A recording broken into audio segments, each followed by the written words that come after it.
Greetings to everyone out there on YouTube and anyone who found this video through any other means.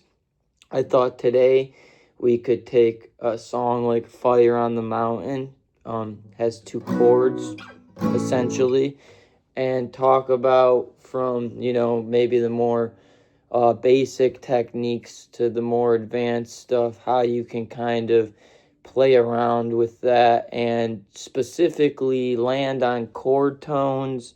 I know there's a lot of people out there that were probably like me when you're learning and you feel like you're playing the scales and you're doing the right things and you're trying to improvise, but it just something sounds off, So hopefully breaking down some things in this lesson can help. Maybe the first things I'll mention, if you're a more experienced player, are skippable. I'm going to try to get more advanced as this goes along. But I also must bring up, I used to post very regularly on YouTube, and it's been a busy past few years, but I'm glad to say I am super excited to be back and to try out these new video ideas. Granted, I have done videos like, the theory on certain songs and whatnot. But I'm really looking forward to experimenting with different kinds of videos, sticking to the Dead theme. I was curious if anyone thinks it would be cool to go out to, other players that do a lot of improvisation. I'm curious what you guys would want from, a lesson channel like this. I'm blabbing a bit now, but I haven't posted on here regularly for a while, and I'd really like to start getting back at it. I have a massive amount of Jerry solos, at least, that have never ended up on here. So those are always options, but I really think it'd be cool to do something like today and take Fire and kind of just talk about how you can take those 2 chords, the theory behind them, and how when you improvise, you don't have to just think scale, Mixolydian, or, whatever it is you're thinking. We can get stuck in these boxes sometimes. So, sure, a lot of you know Fire on the Mountain starts with a B major chord, and then it goes to an A major chord. And essentially that's the vamp, and it's repeated over and over again.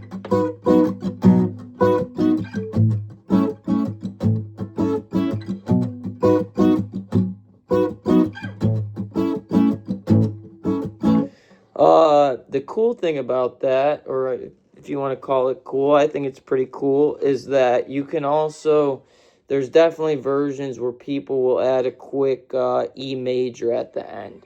So here's a good test before I give it away. Where would the closest E major be to that A chord? That's the kind of thinking you got to get to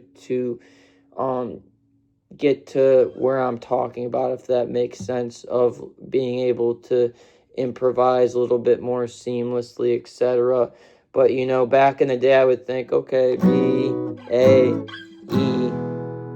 But the idea is we don't want to have to move all the way down there if we don't have to. There's so many chord voicings, you take any of these chords, like B, for example. There's so many ways that we can voice these chords and invert them. But what you would get is right next to this A major, there's the C. If anyone knows anything about the cage system, this is like a C major chord moved up to the 7th fret on the A string. The 7th fret on the A string is an E note, so that would make an E major chord. So you can get this.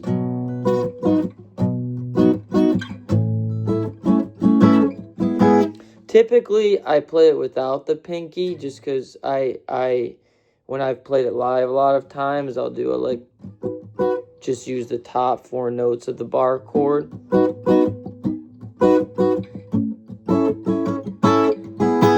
There's the studio intro, you know.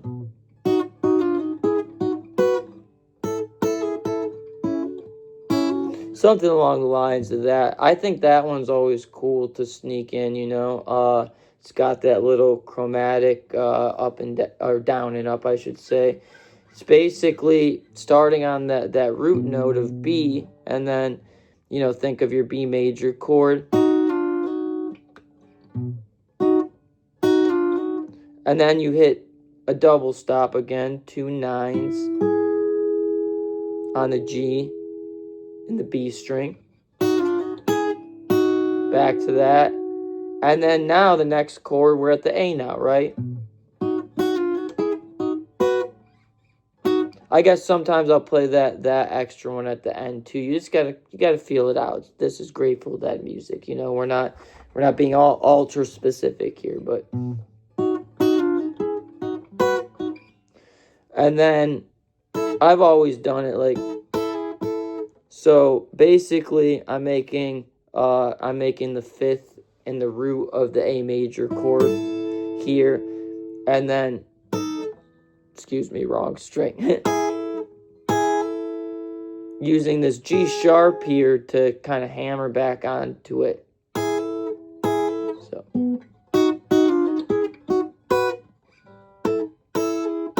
I guess I should pull off, you know. Again, it's however you really want to do it. Keep the vibe going. Doesn't have to be exactly like it's heard, but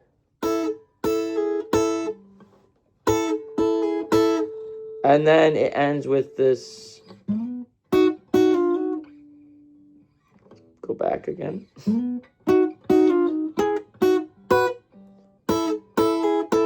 Then I go to the A shape here with just these 2 fingers. So that's 6 on G and 5 on B, and then I'm hammering on to that 7th fret. While we're still in this point of the video, mine as well, if you don't already know the classic, and this ties in with everything I'm trying to get to today.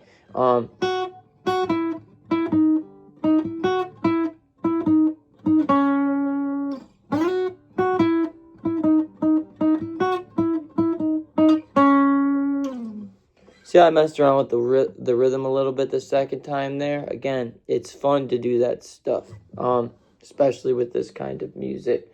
So, that melody, if you don't already know it, like I said, there's a lot of this stuff that you guys may already know. I'm going to get more advanced as this goes on. It's my first video back actually trying to teach in a while, so bear with me, please. This melody starts on an F sharp. So, well, first thing I want to do is let's really break this down. So, I think I should back up a little bit to those people that are maybe a little bit more new to it. So, I mentioned right off the bat that we have a B major chord and an A major chord. So, I've been playing 21 years now, and these things start to become natural to recognize. But as soon as I see a chord progression and it has a major chord and then it has a major chord a whole step down, if you don't know, a whole step means 2 frets, half step would be 1 fret. But if it has a major chord and then a major chord a whole step down, oftentimes you're in Mixolydian mode, and we'll dive more into that too. Because if you want to know the reasoning for that, it's the same reasoning when we're playing in the key of C major, which has no sharps or flats. You know, that chord would be B flat major. But as we know, C major, no sharps or flats, so it can't be C major. So as soon as I see a major chord and then 2 frets below another major, the Franklins, you know, Mixolydian, I know right there, you know. Anytime you're using that chord a whole step below and it's still major. That's that giveaway. Well, where does that come from? That comes from, all this is coming from E major. Technically, B Mixolydian is playing the E major scale, but starting and ending on B. Or a better way to word that would be to say B is your home base now. And you get this.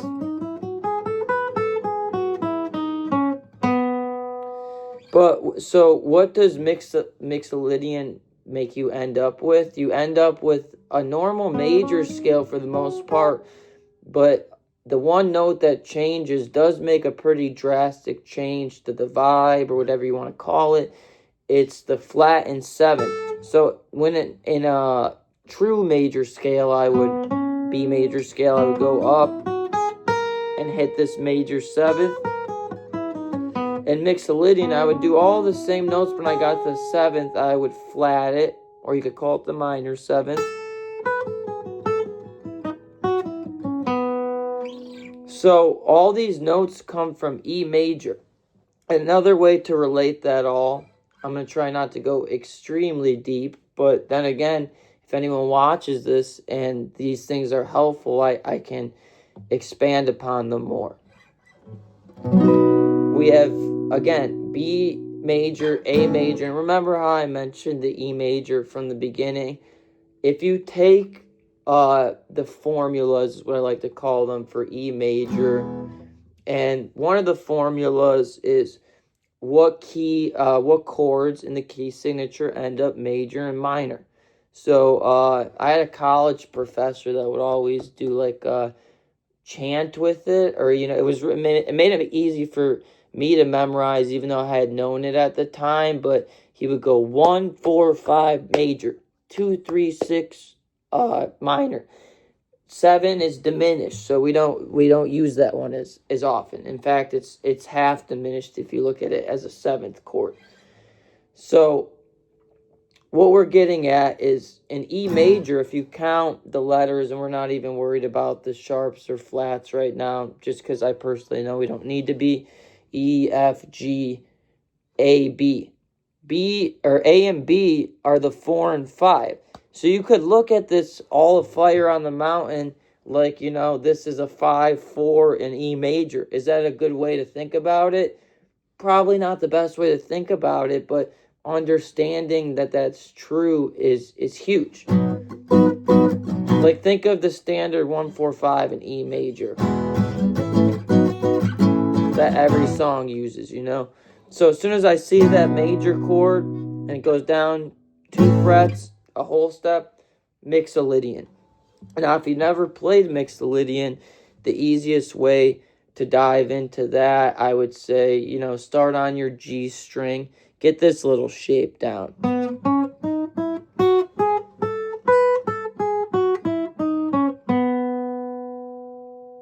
So I'm doing on the G string 4, 6, then 4, 5, 7, and 4, 5, 7 on B and E.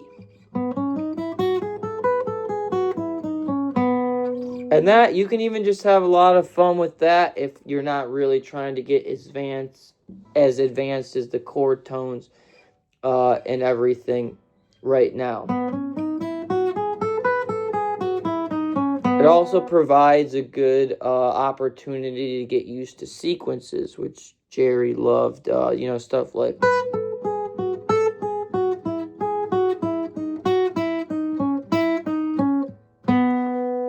And that's actually something I'd recommend to even a little bit more advanced players, That's a very basic sequence, but a sequence is just kind of a pattern in music. So instead of going down the scale all the way there, I went down 4 notes from the top. 1, 2, 3, 4. And then I went down to the second note, if that makes sense. So I started at this note, went down 4. Now I'm going to go to the next note that would have been in the scale, and go down 4, and go to the next note that would have been in the scale if we just went straight through it, and go down 4. So you get...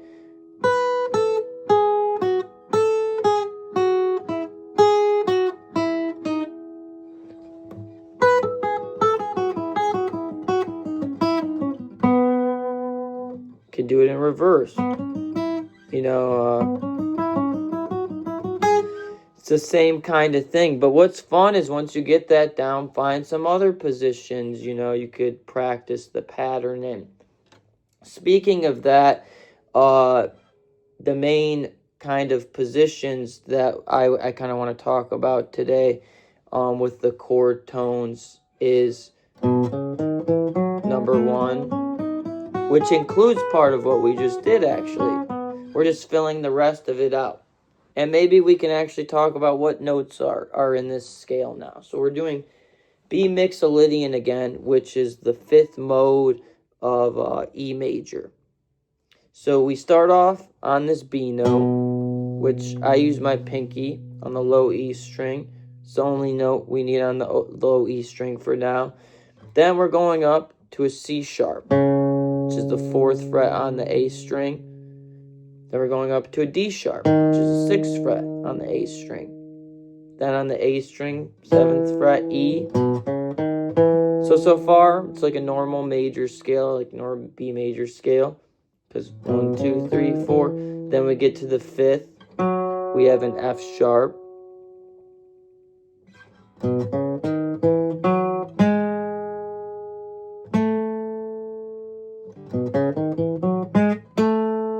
I just want to highlight that because that's where it deviates from major. You know, where major... So let's rewind for a second. So we're going to start here, and then on the next string we have C sharp, D sharp, E. Then on the next string we have F sharp. Then we have G sharp. Then we have A. Then it goes back to B. So that's what I was going to do a second ago and stop. Can you hear the difference there? Number 1. Number 2. Now the ironic part, and I'm being a little all over the place, but is every note works. Jerry actually used the major note in some of the licks he would play again and again on this song. For example, the...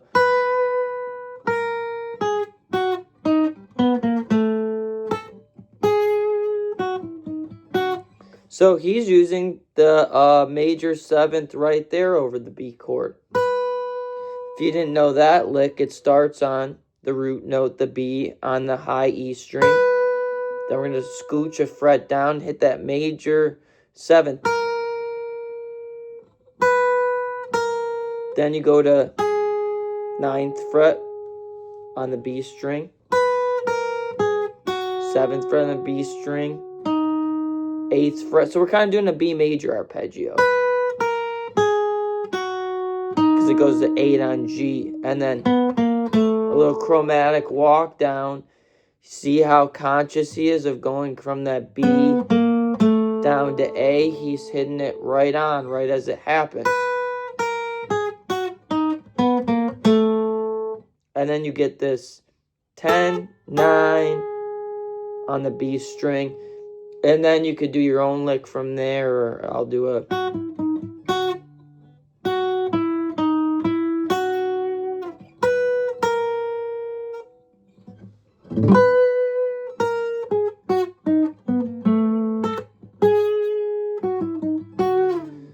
And these things, the reason I brought up this and the...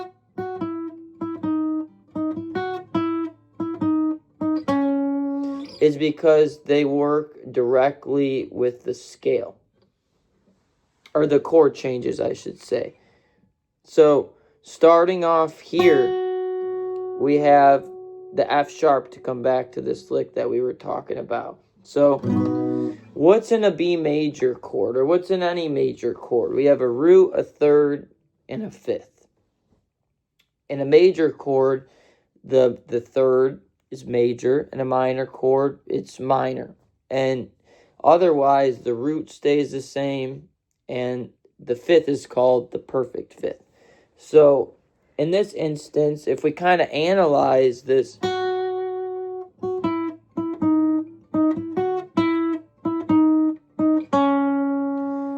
he's following the chord changes again. So like that's kind of the central topic of this video, and trying to get better with these kind of things. So see, starting off on that F sharp, and again, for B, we have to think, okay, that'd be 1, 3, and 5, but you need to think in terms of the scales. You can't just go, with counting letters on your hand, because you need to take into account the accidentals, the sharps. So a B major chord would be root B, then D sharp, then F sharp.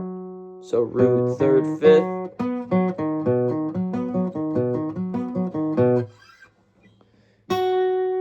Okay, so we're here. He started on the 5th of the chord. Goes down to the G string. 9 and 8 on the G string, more specifically E and the D sharp, F sharp, D, and then goes back up. And look what we land on there. So there we land on C sharp, which is part of our A chord. So B, we had B, D sharp, F sharp. A, we get A, C sharp, E.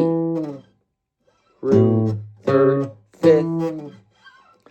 I have so many ideas, which is kind of a bit why this is all over the place. So trying to sort them through one at a time to explain them the best.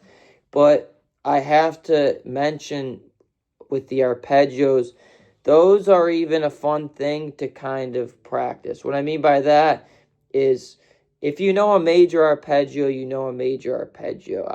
I'm not sure how much you that are watching this know, but chords, that's why I have the cage system. Things are movable on guitar. So if I play B major, to get to A major, I do the same notes down.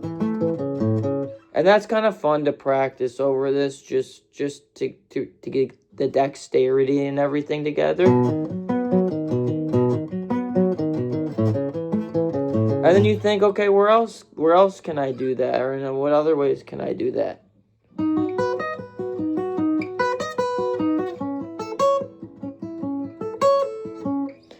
So those are some of my favorites. I'm starting, and the first one was very basic in the sense that it's root, 3rd, 5th, octave, back down. I like to start on the 3rd, 5th, then you get to the root, and then the 3rd.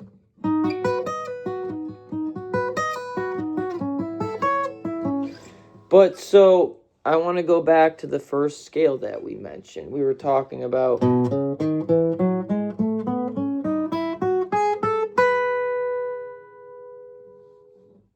so we had 7 on the E again, 4, 6, 7. Okay, seems like the video cut off there, but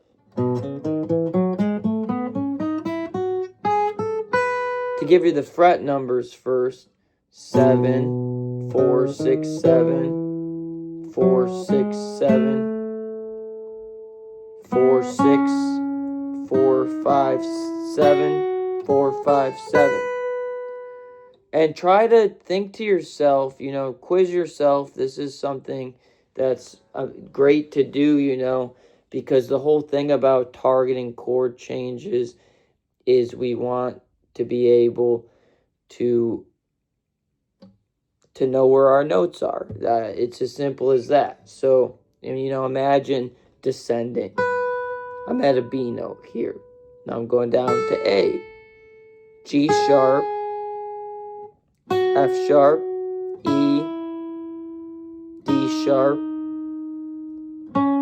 And this is good to do for all these scales. We want to remember, or if it helps you to think, okay, E major is E, F sharp, G sharp, A, B, C sharp, D sharp, E, that works as well. But so we have this one position, and the other I'd recommend is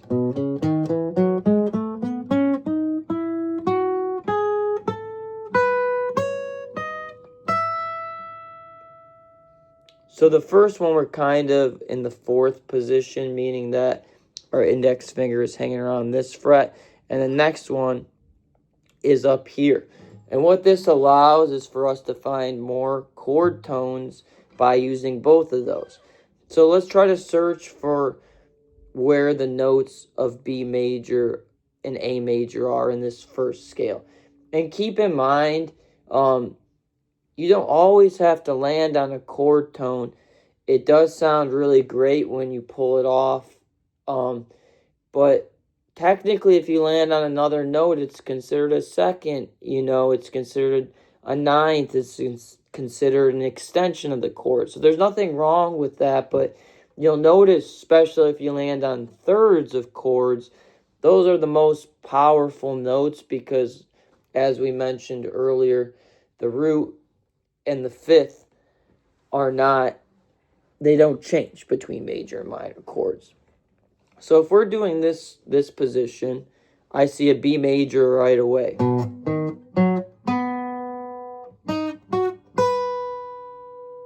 So there's a B right here on the low E, then there's this D sharp right here on this string on the 6th fret on the A string. And this is right out of, like one of those B major chords. Then we can also hit this note.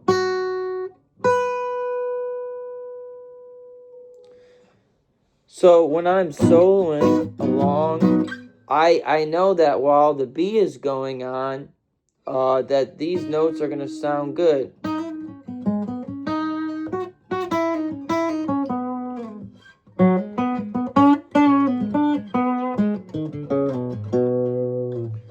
Focusing on the B, the third, like I said, the third can have a very powerful effect. Bending into the third sounds very cool.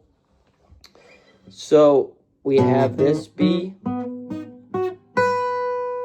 Let's try to think of how we would play A in this position. So since our position, we said, is at the 4th fret where our index finger is, if you think about it, we have this A bar chord in there.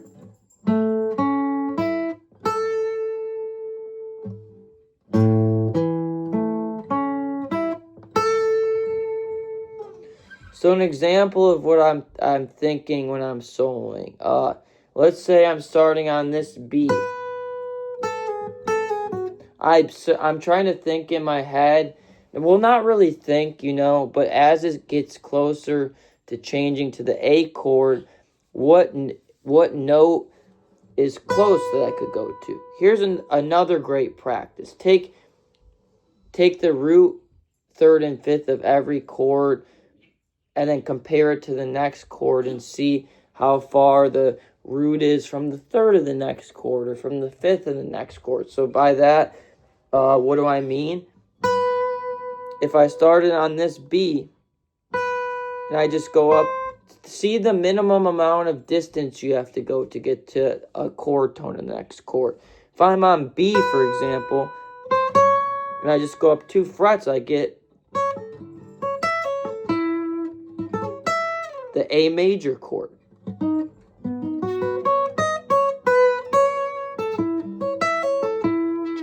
So then I also like to think the opposite. What if I went down? How long would it take me to hit a chord tone? A is right there. So we have A here and we have C sharp here. So those are 2 options, and you can use the chromatic approach. That's a very Jerry thing to...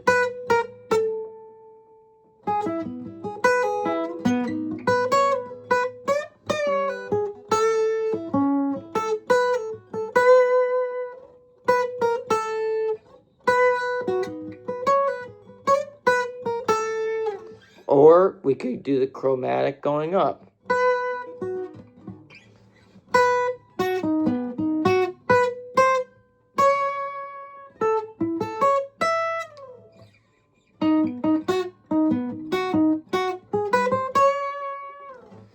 So there's all sorts of things you can try, but the best way is to think Now take a different one, the third of the chord. The third of the chord is only a half step, which is the D sharp, away from E, which is the fifth of A. Perfect fifth of A. So if I'm on this note,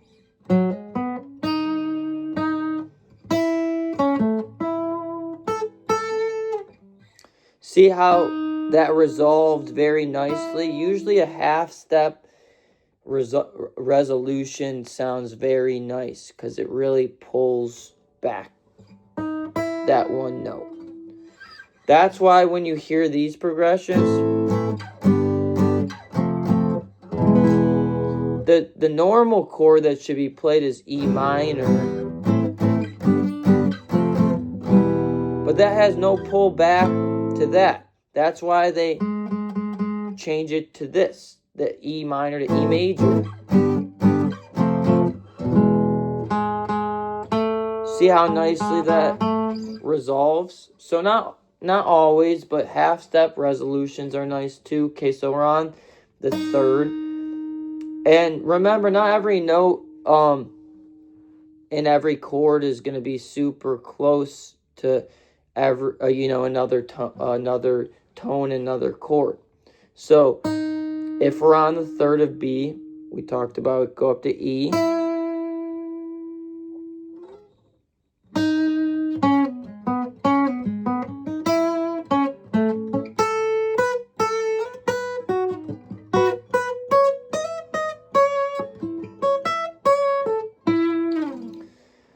Those are just some examples. But now let's think going lower from the third.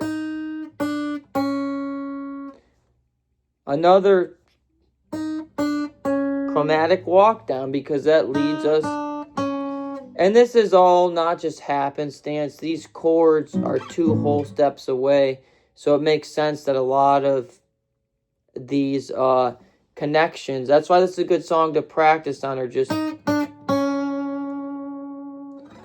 but there's cool things you can do, like if I'm on the B chord,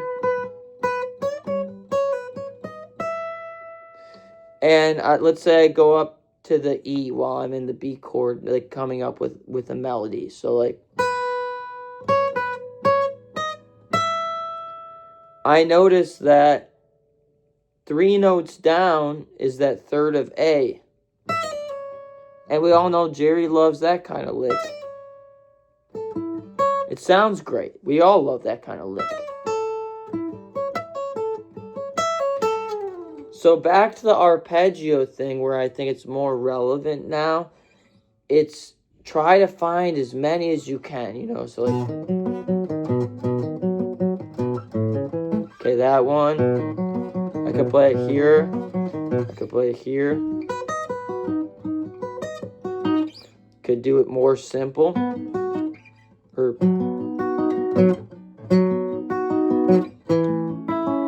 and sometimes that can even make a whole solo. I mean, look at Sugaree.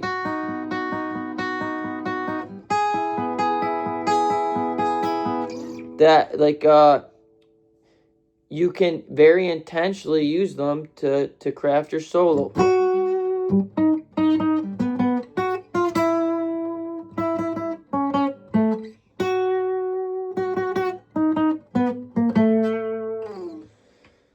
So hopefully that those parts make sense. I would try to find not only the arpeggios all over the neck, but also the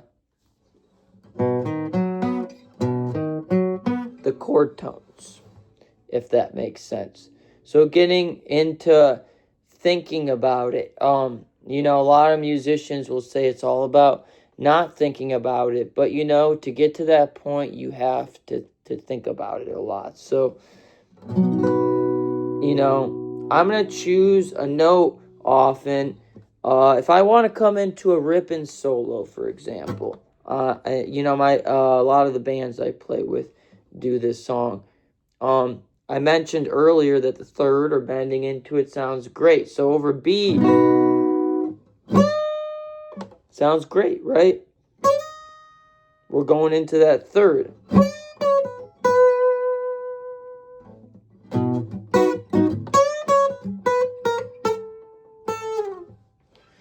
that makes sense. So I'm just trying to show how many different, or kind of change the way you think if you don't already think like this. I'm sorry if this is a lesson where you understand most of these things that I've discussed. I just know Fire on the Mountain is a very good song to start kind of trying to follow the chord changes. A good goal should be to have, should be to follow the chord changes and make it sound like it without playing the actual song.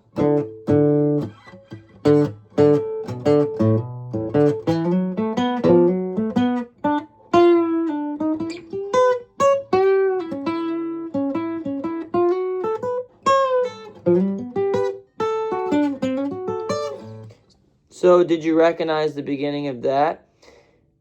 Hopefully you did it, because that's the point I'm trying to make. I maybe could have gone a little bit further, but that was the chord changes to Ramble on Rose. But the reason you can hear them without the chords is because I'm really accenting the chord notes. If you have to, just really think of the bar chord and like try to force yourself at first to just make melodies with just the root, third, and the fifth. So like,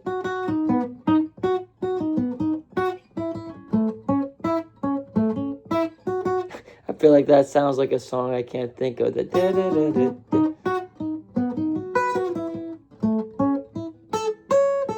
you feel comfortable with that, add that higher third on.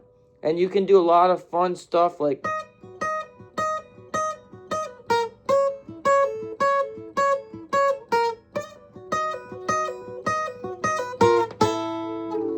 I like that little chromatic, like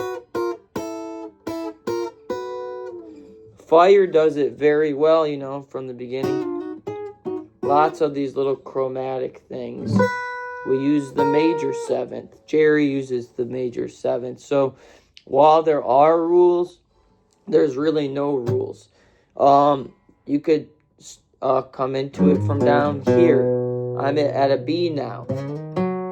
I just went to the fifth, a B, and then I did the root, slid into the third, hit the fifth.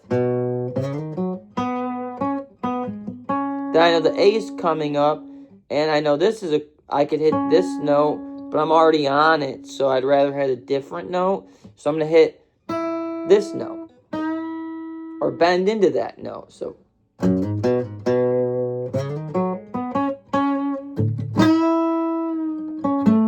then you can just come down the arpeggio a lot of times, and it sounds good. It may sound robotic when it's only, but to me it still even sounds cool for that, as long as you're not doing that the entire time. So we talked about sequence. Those are very good to learn and to apply to any new shapes you learn. But we are a Mixolydian, to reiterate, the fifth mode of E major, and we're just trying to follow the chord changes. So, and I brought this up earlier, I'm just trying to get as deep as I can with it. Try to, how many B's and A's are on our neck? How many inversions can we play? There's these down here, right? Remember, it only needs to be the root, third, and the fifth to make the chord or the triad. Could play it here. There's this almost G shape from the cage system there. And again, if you don't know the cage system, you can reach out to me. I'll try to help you with it, or look it up. There's tons of details. Keep going. There's the B here, right? There's the B that's shaped like a D chord. We could do the C inversion of that. I could do B like this. Whoops, excuse me.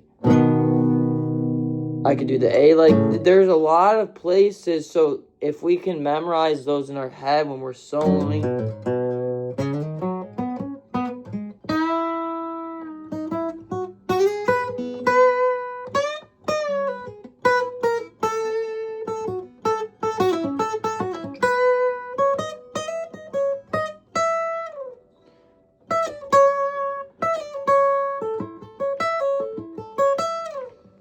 That's another arpeggio. That's the D major one. Sounds really good to slide into it from the B.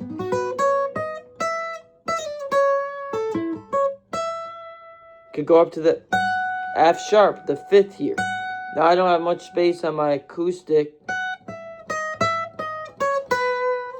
but so we just want to be conscious of what chord is playing. B, A, B, and now I'm immediately thinking I'm going to play a lick in between it, and the lick in between does not need to have the chord tones, but when I land on the A, I'm going to try to hit a chord tone in the A. So what are my closest ones here? This is a good example right here. So we're on the F sharp. Let's not try to just do this time. We could go up to, so let's make that lick into something else.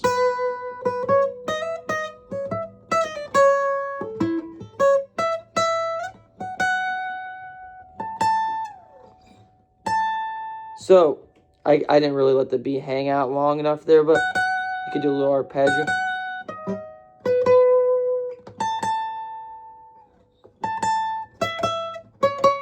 And see how good just arpeggios sound? It doesn't need to be always like... Those are fun too, and the sequences are fun.